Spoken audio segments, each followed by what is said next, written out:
자, 이제 드디어 마지막 파트인 흡열 반응과 발열 반응에 대해서 한번 배워보도록 하겠습니다.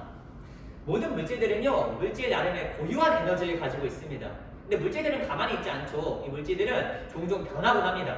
얼음에서 물로 변하기도 하고요. 철에서 녹색철로 변하기도 하고요. 이 변하는 과정 속에서 당연히 물질들은 에너지가 바뀔 수밖에 없어요. 아까 얘기했듯이 철은 철 나름의 고유한 에너지가 있고요. 녹슨철은 또 녹슨철 나름의 다른 에너지를 가지고 있거든요. 근데 철이 녹슨철로 변하게 되면은 당연히 가지고 있는 에너지가 달라질 거 아니에요? 이 달라지는 에너지만큼 에너지를 흡수하거나 방출해야지만 변화가 일어날 수 있는 거예요. 예시를 한번 들어보도록 하겠습니다. 자, A라는 물질이 B라는 물질로 변하는 상황을 생각해 볼게요. 아까 얘기했듯이 A는 A 나름의 에너지를 가지고 있거든요. 또 B는 B 나름의 고유한 에너지를 가지고 있습니다. A의 에너지를 50이라고 가정해 볼게요. B가 가지고 있는 에너지를 80이라고 가정해 보도록 하겠습니다. 즉, A가 B로 변하려면요, 에너지가 반드시 커져야만 한다는 거예요. 50인 에너지를 가지고 있던 A가 80인 에너지 B로 변하기 위해서는 30만큼의 에너지가 더 필요한 거잖아요. 즉, 이러한 변화가 일어나기 위해서는 반드시 에너지를 흡수해야지만 이러한 변화가 일어날 수 있는 거예요. 즉, A가 B로 변하기 위해서는 30만큼의 에너지가 필요한 거고요. 이 30의 에너지 어떻게 얻을 수 있을까? 없던 에너지가 뿅하고 만들어지는 게 아니야. 주변으로부터 에너지를 30만큼 흡수해야지만 이 반응이 일어날 수 있는 거죠. 이처럼 에너지가 커지는 반응, 이런 에너지가 커지는 반응은 주변에서부터 에너지를 흡수해야지만 반응이 일어날 수 있고요. 이런 반응을 통해서 우리는 흡열 반응이라고 합니다. 흡열 반응. 마찬가지로 에너지가 작아지는 반응도 일어날 수 있는 거거든요. 이 반응을 거꾸로 한번 해보도록 하겠습니다. 즉, 이 반응이 역반응. B가 A로 다시 변할 수 있는 거거든요. B가 A로 변하려면 B의 에너지는 80이고 A의 에너지는 50이니까 에너지를 버려내야만 하겠죠. 자기가 가지고 있던 그 에너지를 버려내야지 50이 될 수 있을 거 아니야? 즉, B가 A로 되기 위해서는 30만큼의 에너지를 버려내는 겁니다. 주위에 뿜어내야지만 이 반응이 일어날 수 있다. 이처럼 에너지가 작아지면서 자기가 가지고 있는 에너지를 주변으로 뿜어내는 이러한 반응을 통해서 우리는 발열 반응이라고 해요. 즉, 쌤이 수업 시간에 눈을 많은 행복해지는 반응이 바로 발열 반응인 겁니다. 왜? 행복해진다는 것은 안정화된다는 뜻이고, 안정화된다는 뜻은 에너지가 낮아진다는 것을 의미하는 거죠. 지금 이 반응 보세요. B가 A로 되면서 에너지가 낮아지고 그렇게 점점 더 행복해지는 거잖아. 안정화되는 거잖아. 그래서 얘는 좀 더 물질이 안정화되면서 에너지가 낮아지는 발열 반응인 거고요. 반대로 얘는 에너지가 높아지는, 불안정해지는, 기분이 나빠지는 반응이잖아. 쌤, 불행해지는 반응도 일어날 수 있나요? 우리 지금 수업 시간에 항상 행복해지는 반응만 배웠는데요. 사실 이 세상에는 불행해지는 반응들도 일어날 수가 있습니다.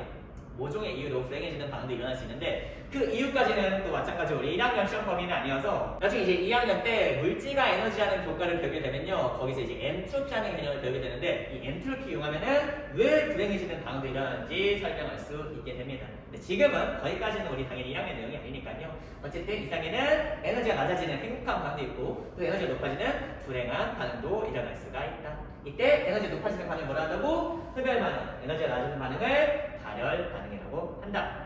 이름 그대로 흡열, 무슨 뜻이야? 흡수한다고 뭘? 열이 뭐야? 에너지잖아. 그래서 에너지를 흡수하는 반응으로서 흡열 반응이라고 말했고요. 얘는 이제 열을 방출한다는 의미에서 발열 반응이라고 하는 겁니다.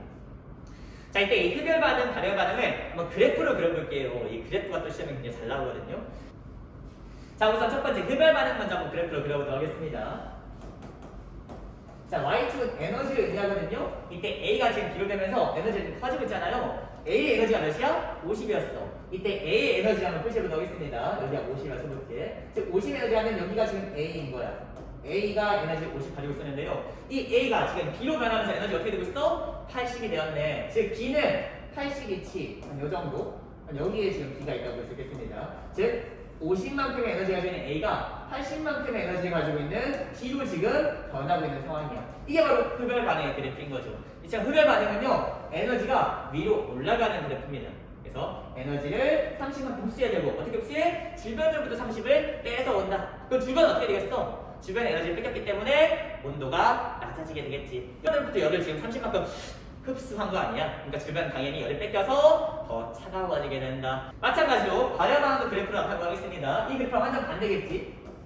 얘도 마찬가지로 Y축이 지금 에너지고요. B에서부터 A로 가는 겁니다. B는 에너지가 몇이었어? 80.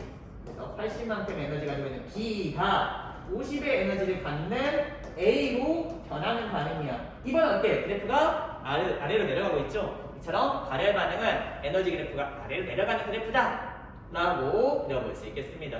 사실 너무 당연한 그래프인데 뭐 이걸 설명하려고 하니까 조금 민망하네. 그래서 이 그래프가 또 의외로 시험에 되게 잘 나오니까 이렇게 기억하시면 되겠습니다. 흡열 반응은 에너지 그래프가 위로 올라가는 그래프다. 발열 반응은 에너지 그래프가 아래로 내려가는 그래프다. 사실 너무 뭐 당연한 거다 보니까 뭐 이해하려는 말도 좀 민망하긴 한데 그냥 막 막무가내로 뭔지도 모르고 외우는 건 아니고요. 흡열 반응은 에너지가 커지는 반응이잖아. 에너지가 흡수해야 되잖아. 말 그대로 흡열인데 에너지 흡수하니까 에너지가 더 커지게 될 수밖에 없는 거고 그렇게 에너지가 더 커져서 위로 올라가는 그래프다.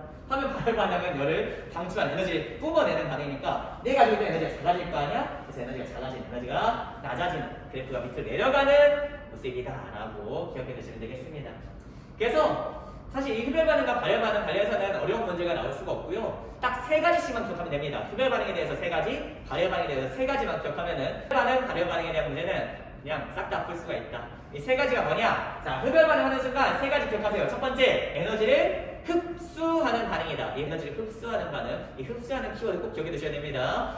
두 번째, 에너지 그래프에서 위로 올라가는 그래프다. 에너지를 흡수했으니까 에너지가 커질 거 아니야. 그래서 위로 올라간다고. 세 번째, 에너지 흡수하게 되면 주변은 어떻게 돼? 에너지를 빼앗겨서 주변은 점점점 차가워질 거야. 그래서 흡열 반응이 일어나면은 주위의 온도가 점점 낮아진다. 이렇게 세 가지 기억하시면 돼요. 그래서 다시 한번 얘기한다. 문제 딱 봤는데 흡열 반응 문제 나왔어. 그럼 세 가지 기억하라고. 첫 번째, 에너지 흡수.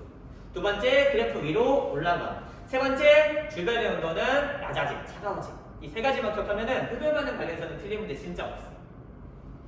발열 반응도 마찬가지지. 발열 반응도 이제 반대로 세 가지 기억하시면 되겠습니다. 발열 반응은 에너지를 방출하는 반응이다. 여기서는 방출이 키워드인 거야. 두 번째, 에너지 그래프가 아래로 내려가는 그래프다. 내가 가지고 있는 에너지를 뿜어냈잖아. 지금 버렸잖아. 그러니까 에너지가 낮아져야 되니까 아래로 내려가는 그래프라는 거 기억해 주시면 되겠습니다. 마지막 세 번째, 발열 반응하면 에너지를 뿜어냈으니까 주변은 어떻게 돼? 뿜어져 나가서 주변은 점점 뜨거워진다. 온도가 높아지게 된다. 다시 정리하겠습니다. 발열 반응의 첫 번째 에너지 방출, 두 번째 그래프 아래 내려감, 세 번째 주변 온도 높아짐. 이렇게 세 가지씩만 기억하시면은 흡열 반응, 발열 반응 관련해서는 진짜로 어려울 게 없다.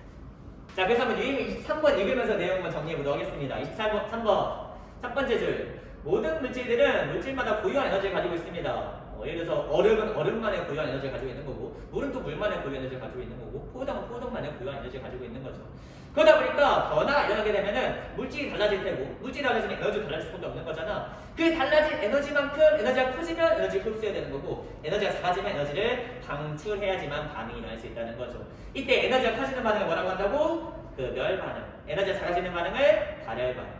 두 번째 줄 읽어보겠습니다. 반응물과 생성물이 가지고 있는 에너지의 양이 다르기 때문에 변화가 일어나면은 이 과정에서 에너지의 출입이 뒤따를 수밖에 없다. 이때 에너지를 흡수하는 반응, 흡수해서 에너지가 커지는 반응이 바로 흡열 반응, 반대로 방출하는 반응을 발열 반응이라고 한다. 밑에 그래프까지 나와 있고요. 한 번 더, 그 그래프 아래쪽에 있는 거. 흡열 반응이 일어나면 주변으로부터 에너지를 흡수하니까 주변 에너지를 뺏겨서 온도가 낮아지고요. 발열 반응이면 거꾸로 에너지를 방출하기 때문에 주변은 온도가 더 높아지게 된다. 너무 당연한 건데요. 이 정반응과 역반응, 지금 왔다 갔다 할 수 있는 거잖아요. A가 B로 될 수도 있고 B가 A로 될 수도 있는 거고. 정반응이 만약 흡열 반응이면은 역반응은 당연히 발열 반응일 수밖에 없어요. 거꾸로 정반응이 발열 반응이면 역반응 흡열 반응일 수밖에 없다. 너무 당연한 얘기잖아. 예를 들어서 정반응이 이 반응이야. 지금 50에서 80 되면 에너지가 흡수해야 되니까 흡열 반응인 거잖아. 반대로 거꾸로 돌아서 B가 다시 일어나면은 다시 원래 에너지 돌아가는 과정에서 에너지를 버려내야 하기 때문에 역반응은 발열 반응할 수 있겠습니다.